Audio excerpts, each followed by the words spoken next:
أهلا بيكم. حكايتنا النهاردة هتبدأ مع بطلتنا الجميلة بيري وهي قاعدة مع صاحبتها الأنتيم، وبتقول لها هي ليه مش فاهمة إن واحدة زيها ذكية وشاطرة جو في شغلها وعندها موهبة رائعة في الشغل إنها كي تدفن نفسها بالحياة. فبتقول لها بيري بهدوء إنها مش بتلغي نفسها ولا حاجة، ولكن هي بس بتساعد جوزها مش أكتر وعايزاه ينجح. وجوزها في الوقت ده بيرن عليها وهو متعصب قوي لأن الشركة اللي هو كان رايح يمضي فيها العقد المهم عشان مش عايزين يدخلوه ولا يجابلوه أصلًا. وساعتها بتقول له بيري إنها الشركة ديّة اللي رايح يمضي فيها العقد صعبة أوي وليها شروط خاصة وإن هو مش هيقدر عليها. فالمهم هي قالت له إن هي هتتصرّف.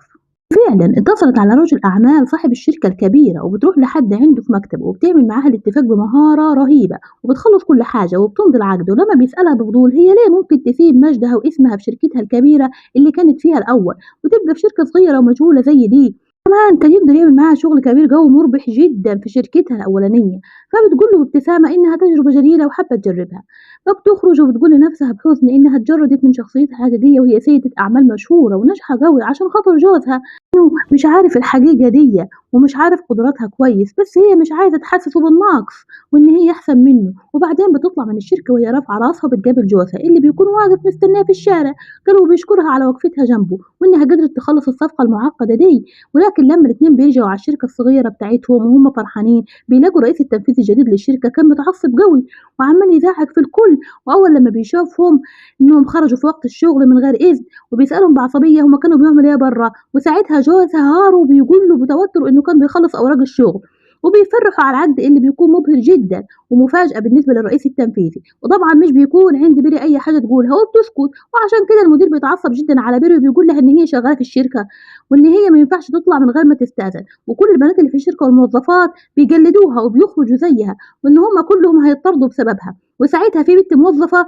بتقوم تقول بكل شجاعة على كل حاجة حلوة بتعملها بيري في الشركة وإن هي أصلا اللي موقفة الشركة على رجليها بمجهودها. ولكن هو مش بيسمع الكلام ده خالص وبيقول بغرور إن هي السبب في إن هم كلهم ما بيسمعوش الكلام وإن هي لازم تمشي وتستقيل. وساعتها بتقول بيري بكرامة إنها هتسيب الشركة فعلا ومش هتقعد فيها دقيقة واحدة، ولكن محتاجة كل تعويضات عن كل المشروعات الناجحة اللي عملتها للشركة وكمان المكافآت بتاعتها. وبعدين بتلم حاجتها وبتسيب الشركة وتمشي. وعشان كده المدير بيقول للمساعد بتاعه بخبث إن هم لازم يتصرفوا في العمالة النسائية اللي موجودة في المكان ويقللوها لأنه هو مش بيحب يشتغل معاهم أصلا. وهارو بيطلع يجري ورا بيري في الشارع وبيقول لها بمسكنة قال إنه آسف عشان كان ساكت جوه وما دفعش عنها، ولكن هو لو اتكلم كان ممكن يمشي معاها وفي الوقت ده مش هيقدروا إن هما الاتنين يعيشوا سوا ولا يفتحوا البيت بتاعهم. وبيطلب منها قال بحنية مزيفة إنها ترجع البيت وتحافظ على نفسها وعلى صحتها، يكون هو الكيان الوحيد اللي هيكون في البيت بيصرف عليها ويتحكم فيها عشان هو عنده بعيد عنكم عقدة نقص كبيرة. في الوقت ده أول لما هو بيمشي بيتصل بيها رجل أعمال مضت معاه وبيقول لها إنه عايز يكلمها في الشغل، بس هي بتقول له كده بإحباط إنها سابت الشركة خلاص. وساعتها بيكون قاعد معاه في المكتب واحد صاحبه اسمه هيون وبيطلب من رجل الأعمال ده إنه يخليها تيجي هنا على طول. وفعلا بيري بتروح وتقابل هيون عنده في المكتب وبيقول لها إنه معجب بدماغها وذكائها في الشغل وإنه عايزها تكون رئيسة قسم الاستثمار عنده في شركته الكبيرة. ولما بتقول له كده تعب إن هي ما عندهاش وقت وإنها عايزة تتفرغ للبيت وجوزها وإنها تخلف لها حتة عيل. بيقول لها ده كلام فارغ، ما ينفعش واحدة بالذكاء والشطارة دي هي تفضل قاعدة في البيت. قُل لها إن هو بس وافق على الشغل معاهم عشان اسمها كان موجود في العقد، ولكن هو ممكن يلغيه من الصبح لو هي مش موجودة. ولكن هي بتقول له إنها هتفكر في العرض ده وبترجع على بيتها وهي محتارة. وبيكون موجود هناك هارو اللي بيتعصب عليها قوي لما بتدخل وقال لها ما روحتيش ليه على البيت على طول وإيه اللي أخرك وكمان ما عملتيش أكل وما نضفتيش البيت. قالت له إن كان عندها شغل ومشوار مهم. ولكن وهما بيتكلموا وبيبصوا كده بتجيله هو مكالمة إن المستثمرين سحبوا إيدهم من الشغل ولغوا العقود وعشان كده بيرجع على الشركة بسرعة وهو مرعوب. اتكلم مع المدير وبيقول بكذب إن أكيد بيري هي السبب وإن هي عشان مشيت باعت أسرارهم للمستثمرين وانتقمت. وعلى الرغم إن هي كانت بتساعده لسنين وواقفة جنبه هو قرر إنه يكون وحش معاها ويتبلى عليها. وهي أول ما بتصحى عين الصبح بتتصل على صاحبتها عشان تفهم منها إيه أخبار الشركة. ولما بتعرف إن الأخبار زي الزفت والشركة بتنهار بتتصل على هيون فورا وبتقول له إنها موافقة على الشغل اللي هو قال لها عليه. وبعدين بتروح الشركة عند رجل الأعمال وبيكون هارو واقف مستني برّه. وأول ما رجل الأعمال بينزل بيقول لهارو ببرود إنه مش عايز كلام كتير وإنهم بيعملوا المشروع عشان خاطر رئيسة الاستثمار الجديدة. وإن هو بيثق فيها، وعشان كده هو بياخد مقلب في نفسه وبيفتكر إنه بقى مشهور ومهم، وبياخد أصحابه عشان يروحوا يسهروا مع بعض ويحتفلوا. ولكن لما بيرجع بالليل بيكون سكران طينة وبيزق بيري على الأرض بقسوة وبيتكلم معاها كده بعجرفة وتكبر. المهم بيخش يتخمد ينام، وهي يعني بتفضل قاعدة على الأرض تفتكر الأيام الحلوة اللي هو كان كويس معاها فيها، وكان بيغسل لها رجليها لما بترجع من الشغل تعبانة، وحتى كان بيعمل لها الأكل بإيده. ساعتها كان بيقدر فعلا إنها شايلاه وشايلة الشركة، بس هي بتقول لنفسها بضعف إنها لازم تفتكر كل اللحظات الحلوة دي وتسامحه، وإن هو مضغوط في الشغل مش أكتر من كده. وتاني يوم الصبح بيندمها على التفكير ده وبيصحيها وبيوجعها على الأرض وبيقول لها كده بقسوة قوم اعملي لي الفطار حالا. وكمان لما بيقوم عشان تفطره الفطار ما بيعجبوش، وبيقول لها إن الأكل زي الزفت، وإن هي يعني واقفة من الصبح تعمل له أكل. تلاقيها قدّم لها في كورس تربية منزلية عشان تقدر يعني تكون ست بيت شاطرة وتتعلم قال تطبخ وتنظف. وبيتكلم مع الرئيس التنفيذي وبيقول له إن المشروع بتاعهم قرب يكتمل، والمدير بيقول له إنه صاحب اللحظات الحاسمة والنجاح وإنه واثق فيه جدًا عشان يقدر إنه ياخد عقد الشراكة. وبيقول له كمان إنه لو عايز يرجّع بير الشغل هو مش هيكون عنده مانع عشان تساعدهم، ولكن هارو هو اللي بيرفض بغرور وبيقول له إن هي أصلًا ما عايزاش ترجع الشغل، يعني افترى عليها كمان، وإن هي خلاص بقى قال عندها 31 سنة وكبرت وعجزت ومش هتقدر على الشغل. حكى على الرئيس التنفيذي بتاعه كده بكلمتين يعني عشان يعني خد في نفسه مقلب. المهم وقال له إحنا لازم نروح الشركة فورا علشان نشوفوا رئيسة قسم الاستثمار الجديدة ونمضوا معاها العقد. فالمهم بيروحوا، لكن هما الاتنين بيتفاجئوا وبيقوا في مكانهم أول لما بيرحبوا بيها عند الأسانسير، وبيكتشفوا إنها هي بيري اللي اسمه هارو ده عم بتعصب وبقى قاعد يتكلم معاها بتكبر. انت ايه اللي جابك هنا؟ انا قدمت لك في حصه كورس للطبخ، ايه اللي جابك دلوقتي؟ وان هم دلوقتي مستنيين شخصيه مهمه جدا ومش بيدوها فرصه حتى عشان خاطر انها تقول ان هي رئيسه قسم الاستثمار الجديد، وبيطلبوا منها تمشي وتغور. المهم هي بتقول لهم ببرود انها لو مشت مش هيقدروا ان هم يمضوا عقد الاستثمار.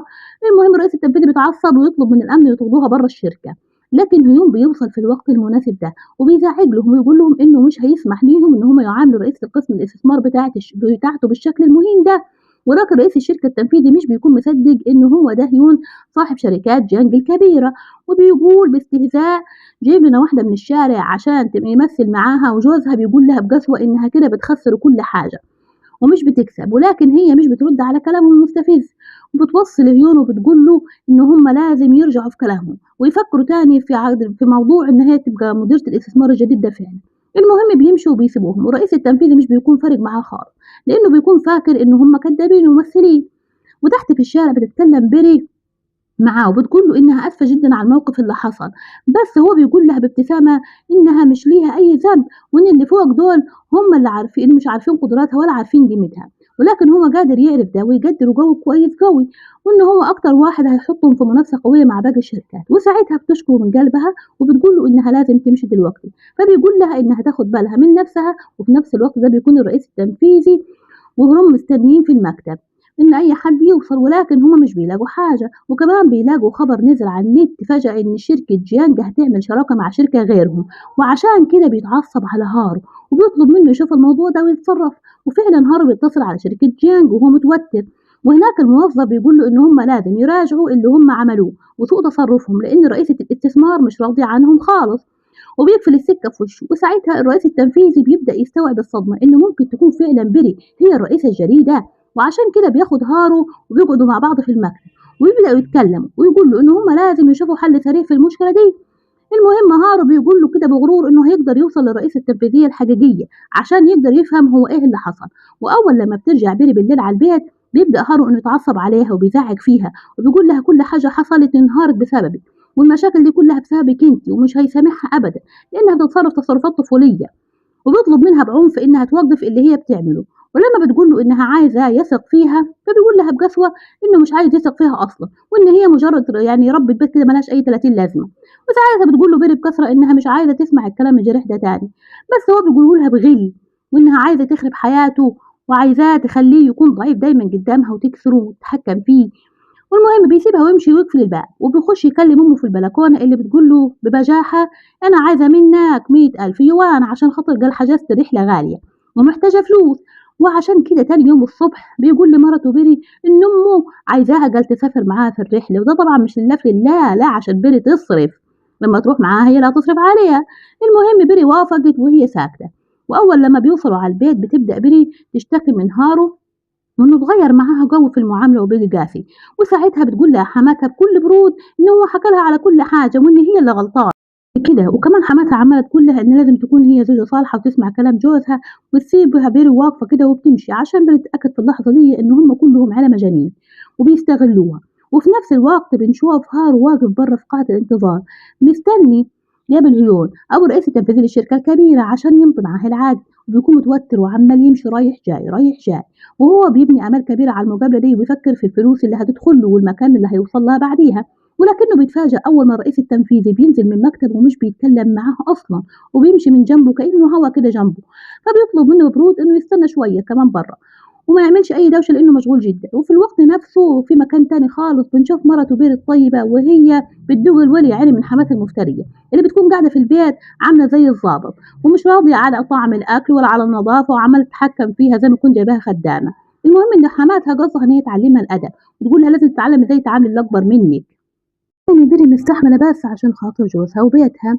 المهم في عز المشاكل دي كلها بيجي تليفون لبيري، ولما بترد بتلاقي ان الرئيس التنفيذي للشركة بيتصل بيها وبيقول لها بصوت حازم كده ان لازم ترجع الشركة بسرعة عشان الشغل محتاجها جو وفي أزمة كبيرة ولازم هي اللي هتحلها بدماغها.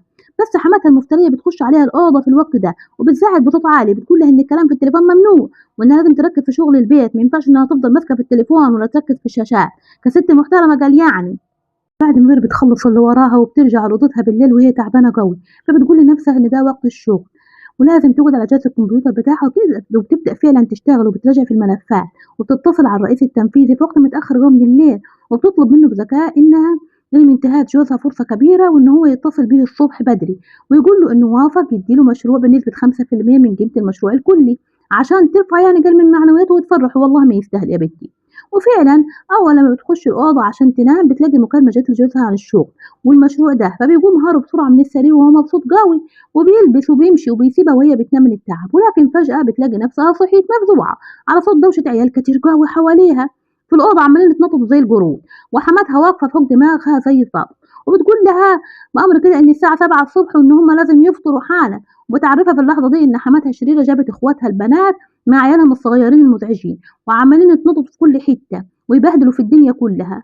المهم بيري يعني قامت والبنات دول بدأوا بقى يفتحوا في الإدراج ويستخدموا أداة الشخصية بتاعت بيري والمكياج الغالي ويبهدلوا في الدنيا كلها وعمالين يضحكوا بصوت عالي، ولكن هي بتكتم غيظها ومش بتعترض يا عيني عشان مش عايزة مشاكل من الصبح وبتفضل الهدوء. وهي طالعة من الأوضة بتسمعهم من ورا الباب وهما بيتكلموا عنها وبيقولوا بتبجح كده إن هي دلوقتي عايشة بس بسبب أخوهم هارو. الشهم قال وإن هي كانت هتموت ولكن في حادثة كبيرة هو قال اللي أنقذها، وقتها بتفتكر تفاصيل الحادثة القديمة وإنها بتفتكر إنها وقعت لها حادثة فعلا زمان وإن هي عمرها ما شافت وش الشخص اللي أنقذها وطلعها من العربية، إن بس هي لما صحيت في المستشفى شافت هارو كان جنبيها فهي كده خمنت إنه هو اللي أنقذها أكيد. لاله الجميل ده لغاية دلوقتي وبتستحمل منه أي حاجة وحشة عشان هو أنقذ حياتها في يوم من الأيام. الحياة الهادية دي بدأت تبوظ بسبب الأطفال المزعجين اللي بيكونوا قاعدين بيلعبوا في كل حتة في البيت وحماتها وبناتها اللي عمالين ياكلوا ويرموا في الأكل في الأرض من غير أي احترام، وهي المفروض يعني إنها تنظف من وراهم زي الخدامة من غير ما تشتكي. وحتى لما بتحاول تدافع عن نفسها وبتقول لحماتها إنها لازم تروح الشغل عشان عندها التزامات مهمة، حماتها بترفض قوي وبتقول لها إنها لازم إنها الستات المحترمة ما تشتغلش وهتقعد في البيت تخدم في جوزها وفي بيتها. لا بيرجع هارو البيت وهو مغرور وفرحان بنفسه قوي وبيقول لأمه إنه هيترقى الأسبوع الجاي وهيمسك منصب كبير جوه في الشركة، وبيرمي كلام زي السم لمرته بيري إنها مجرد واحدة فاشلة وإن هو شخص ناجح وبيقدر يوصل لأي حاجة هو عايزها. ولكن يعني هي بتسكت ومش بتعمل أي حاجة وبتاخده على أوضته بهدوء عشان ينام. وفعلا أول لما بيخش في النوم وبيشخ خير بيبدأ يخلف كده بكلام غريب ومش مسموع ومش مفهوم إن هو مش هو اللي أنقذها أصلا في الحادثة بتاعت زمان وإنها مخدوعة، وهي مش بتكون فاهمة هو قال إيه بالظبط فبتحاول تكدب ودنها يعني وخلاص وبتقول لنفسها إن دي مجرد تخاريف نوم بسبب ضغط الشغل وبس ومش لازم تركز معاه وتعمل مشكلة. وتاني يوم الصبح بدري بيري بتكون مجهزة نفسها ونازلة عشان خاطر تروح المكتب لأن هيون هيجي يوقع معاها العقد المهم قوي اللي هيغير مسار الشركة، لكن حماتها المتخلفة بتقف قصاد الباب زي السد وبتقول لها إن مفيش طلوع من البيت نهائي وإنها لازم تقعد تطبخ وتخدمهم بس. المرة دي بيري بيفيض بيها الكيل قوي، بتزق حماتها على الأرض بقوة ومش بيهمها أي حاجة، وبتمشي وبتطلع من البيت وهي مصممة على طريقها. وبعدين بيشوفها هارون قاعد مع الرئيس التنفيذي للشركة، ويبدأ يسألها بفضول عن رئيسة الاستثمار الجديدة وشكلها وطبعا وإزاي يقدر يكسبها، لأنه بيكون عايز إنه يخش يتقرب منها عشان مصلحته الخاصة يعني. هو بيفضل الرئيس التنفيذي يجاوب على أسئلته السخيفة وهو متضايق جدا من تطفله. وهو لما بيوصلوا الاتنين عند مكتب رئيسة الاستثمار عشان يقابلوها، بيجي لهارو مكالمة فجأة من أمه، ولكن أخته هي اللي بترد عليه وبتتصنع إنها قال منهارة، وبتقول له إن أمك هتموت عشان مرتك زقتها في الأرض قال وضربتها وبهدلتها. وقال في حالة حرجة. وساعتها هارو بيتخض وبيرجع البيت جاري وبيسيب توقيع العقد المهم، وإن دي أهم صفقة في حياته اللي كان بيحلم بيها. وأول لما بيرجع البيت بيلاقي إخواته البنات قاعدين بيمثلوا الحزن وبيقولوا بكذب إن أمه تعبانة بسبب مرته بيري اللي ضربتها وزقتها على الأرض بقسوة عشان كانت عايزة تطلع من البيت من غير إذنها. أمه قعدت تتمسكن وتقول له إنها ملهاش غيره في الدنيا يا عيني، وإنها خايفة عليه وعايزاه يسيبها خالص. المهم إن مرته دي يا ستي قاسية قال، وإنها دايما بتعامله وحش ومش بتحترم السن اللي بينهم ولا بتقدرها أصلا. وعشان كده هارو بيتعصب جدا وبيرن على بيري وبيطلب منها بعصبية ترجع البيت حالا. المهم بيري بتسيب اللي في ايدها والشغل وبترجع البيت في وقت قصير قوي وهي مخضوضة. وأول لما بتخش من الباب هارو بيهجم عليها ويضربها بالقلم على وشها، وبيقول لها بغل إنه ممكن يسكت على أي حاجة قال في الدنيا إنها تضرب أمه وتشتمها في بيته، وإنها لازم تنزل على ركبتها وتعتذر لأمه حالا قصاد الكل. بس هي بتبص له كده بصدمة والدموع مالية عينيها، وبتقول له دي أول مرة يضربها ويمد إيده عليها، ومن يوم ما عرفته إن هو وعدها من زمان إنه عمره ما هيعمل كده أبدا زي ما كان أبوها بيعمل في أمها زمان. ولكن هو بيبص لها بقسوة وبيقول لها إنها لازم تنسى كل حاجة قديمة وعدها بيها، ومن النهاردة لازم يربيها ويعلمها الأدب. ساعتها بيري يا عيني بتمسح دموعها بإيدها وبتقول له كده بكل قوة إنها استحملت زمان كتير واستحملت سوء المعاملة عشان خاطر فضل واحد بس إنه هو أنقذها من الموت، لكن هي من النهاردة مش هتستحمله تاني أبدا ومش هتكمل معاه في العلاقة اللي زي السم دي دقيقة ولا دقيقة واحدة حتى. وبتقرر تسيبه وتطلع من البيت. وبعد المشكلة دي بتروح بيري في حالها كده وبتشرب وبتفتكر ذكرياتها القديمة لحد ما بيوصل هيون، لأنها بتكون اتصلت بيه وهو بيجي قلقان عليها قوي. ولما بيقرب منها بيشوف آثار الضرب والقلم اللي على وشها، فبيتعصب وبيكون عاوز يروح حالا يضرب هارو. بس هي بتمسك ايده وبتطلب منه يقعد معاها ويسيبه من هارو خالص وما يعملش مشاكل. وبتفضل تحكي له عن حزنها وانها كانت اصلا مش بتحب كل الرجاله وبتبعد عنهم بسبب ان هي كانت دايما بتشوف ابوها بيضرب امها كل يوم، وان هو كمان كان بيضربها وهي طفله من غير رحمه. وعشان كده كانت بتحب هارو ان هو الوحيد اللي عمره ما كان بيعاملها زي ما ابوها ما بيعامل مع كل الستات، وكان دايما حنين معاها وبيطبطب عليها. وهيوم بيفضل يطبطب عليها بحنية وبيقول لها إن مش كل الرجالة وحشة وإن الدنيا لسه فيها خير برضه، قصده يقصد على نفسه طبعا. وهي كده بتقول له بوجع إن كل ده كان كذبة بسبب إن الشخص اللي أنقذها أصلا من الحادثة دي بشجاعة. وهي بتقول له بوجع إنه هو كان كويس جدا معاها لدرجة إنه فداها بحياته وأنقذها في الحادثة زمان، بس هو كان بيبص لها بجدية وبيقول لها إن حياتها كلها مبنية على كذبة بسبب إن الشخص اللي أنقذها أصلا من حادثة بشجاعة مش جوزها الكذاب هارو، لأن هو يوم نفسه اللي أنقذها وطلعها من العربية قبل ما تنفجر. بس هي ما استحملتش تستوعب الكلام الصادم ده، لأن هي بيغمى عليها تماما في الوقت ده من كتر الضغط النفسي. وبياخدها يا عيني هيوم في حضنه وبيشيلها بخوف على البيت بتاعه الكبير، والمساعدة بتاعته بتيجي وبتهتم بيها. وبعدين بتخرج وبتقول له إن هي هتكون كويسة ولكن محتاجة ترتاح وتفوق من الصدمة. وتاني يوم الصبح هارو بتحصل معاه مشكلة كبيرة جوه في المكتب المدير، وبيقول له المدير بعصبية إنه خلى مرته الشاطرة تسيب الشغل وتمشي عشان كانت مش بتشوف شغلها كويس بسببه، وإنه هو امبارح ساب توقيع العقد المهم ومشى باستهزاء. بس هارو قال بيدافع عن نفسه ببرود وبيقول له إن كان عنده ظرف طارئ وإن أمه كانت تعبانة بسبب مرته اللي كانت بتعاملها بأسلوب مش كويس وضربتها. وساعتها المدير المتخلف بيقول له إنه عمل الصح وإنه راجل وإنه لازم يربي الست دي. وفي نفس الوقت ده بتكون بيري لسه صاحية من النوم في بيت هيون وهي حاسة بوجع في دماغها، وساعتها المساعدة بتاعته بتخش في الأوضة بابتسامة بتقول لها إنها مش لازم تقلق خالص لأن هي فضلت معاها طول الليل تراعيها، وإن هيون أصلا راجل محترم قوي وراح فندق نام فيه لوحده هناك وساب لها البيت كله لوحديها. وبتقول لبيري إن هي وهيون علاقتهم زي الإخوات بالظبط ومفيش بينهم أي حاجة، وإن هو كلفها شخصيا تمسك قضية طلاقها من جوزها هارو بسبب إن هي خريجة حقوق وشاطرة قوي في شغلها. وبتقعد معاها المساعدة وبتاخد منها شوية تفاصيل عن جوزها وحياتهم. برضه لما بتيجي سيرة إنقاذه من الحادثة من 3 سنين وبتكون البت هتقول لها الحقيقة اللي هيون خباها مش بيكملوا كلامهم، بس إن في خبر بينزل على شبكة المعلومات كدب عن سمعتها يا عيني. وعشان كده طبعا بيري بتقوم بسرعة وبتقول لازم تحل المشكلة، وبتروح للمدير القديم بتاعها وبتقول له بعصبية إنها عايزة تشيل الأخبار الكدب دي من على النت ويكدبها قدام الناس كلها، وإلا هتفضحهم وتدمر شركتهم خالص. وساعتها هو بيرفض وبيقول إنه مش هيخاف من حد وإنها ما تقدرش تعمل حاجة ضده. وعشان كده بيري بتمسك تليفونها وبتعمل مكالمة تليفون واحدة قوية جدا، وبتطلب من محامي الشركة الكبيرة بتاعها إنه يرفع عليهم دعوى قضائية بالتشهير.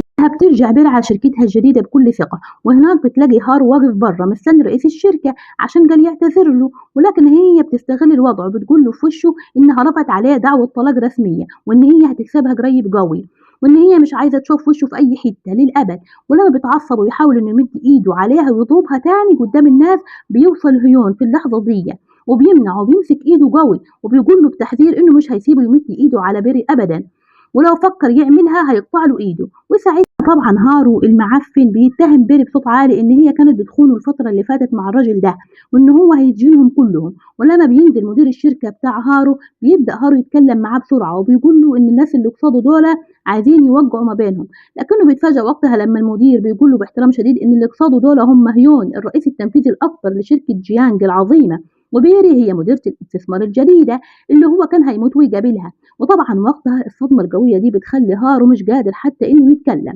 وبيوقف مكانه من الصدمة. وبعدين بتخش بيري وهيون على الشركة بكل شموخ وكل ثقة وتقول له إنه هي ماشية إنها مش عايزة أي كلام يجي عليها تاني، وعشان كده هتشيل إيدها تماما من مشروع هارو الفترة اللي جاية. وهو طبعا بيوافق على طول عشان مصلحتها. هارو واقف بره مصدوم بيرن على مدير شركته، والمدير بيرد عليه بعصبية وبيقول له إنه مش عاوز يسمع أي مبررات فارغة وإن هو بس عاوز يسمع أخبار حلوة عن العقد اللي ضاع بسبب غبائه. لكن قبل ما هارو يسمع الأخبار الحلوة أو الوحشة بيجيله المساعد بتاعه جري بأخبار زي الزفت، وهو إن المحكمة عايزاهم فورا عشان شركة جيانج رفعت عليهم قضية تعويض ضخمة قوي. وساعتها هارو بيحس إن الدنيا كلها هتتطربق فوق دماغه وخد بعضه جري على الشركة وبيري وبيقابلها بره وهي طالعة وبيقول لها بدموع قلب وهو راكع على الأرض وصاد الناس إن هو قال متأسف وندمان وإنه مش هيعمل أي حاجة تضايقها تاني أبدا. وهي بتبص له كده باحتقار وتقول له إن عايزاه يكمل في فكرة العقيمة عن الستات وقد إيه هم ما يستحقوش قال أي شغل في الدنيا وإن هو هيفضل كده طول عمره فاشل.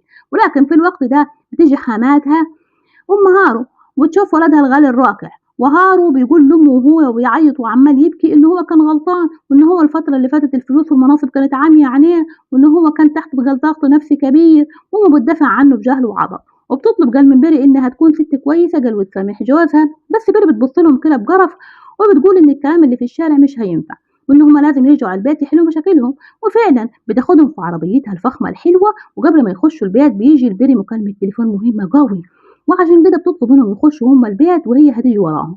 ولكن المساعد بتاعها في التليفون بيقول لها سر منيل بستين نيلة إن جوزها هارو هو نفسه اللي كان بينشر عنها الشائعات القذرة على النت. وعشان كده بيري بتغير فكرة المسامحة دي خالص اللي كانت في دماغها وبتتحول لغضب وبتخش البيت، ولكن وهي معاها المحامية بتاعتها الخاصة واتفاق الطلاق في إيدها. وطبعا أول لما بتشوف الورقة حماتها بتقول إن الكلام ده كله جه وقت عصبية وبيفضل هارو قال يتأسف، ولكن هي بتقول بحسب إنها مش عايزة أي كلام كدب تاني. قالت لهم لازم يفضوا البيت حالا اللي لا بيتها من حر مالها.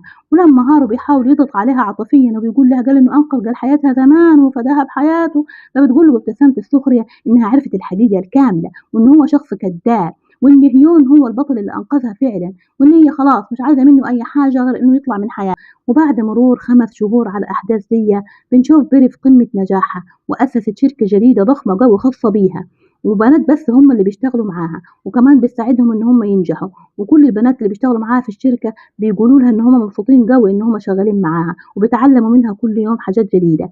وبيري بتكمل حياتها وحيدة وقوية من غير جوز يكسرها ولا حبيب يخونها لأنها بتكون كرهت كل الرجالة وإن هي عايزة تعمل اسم ليها بس في السوق وتنجح.